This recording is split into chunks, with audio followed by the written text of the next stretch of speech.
Hi guys, flex ko lang yung pinabili ko kanina sa helper namin dito sa Vietnam.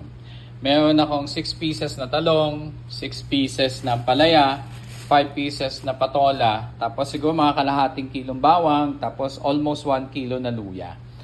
Alam niyo ba kung magkano lang lahat to? This is worth 200 pesos only. Ulitin ko ha, 200 pesos lang to sa pera natin.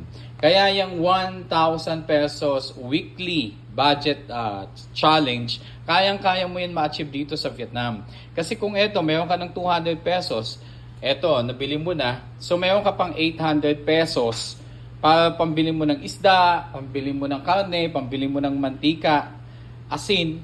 Kayang-kaya mo yan ma-achieve dito. Kasi dito mura talaga dahil kontrolado ng gobyerno ang presyo. Diyan kasi sa atin nakokontrol ng mga mga middleman eh. O dito, so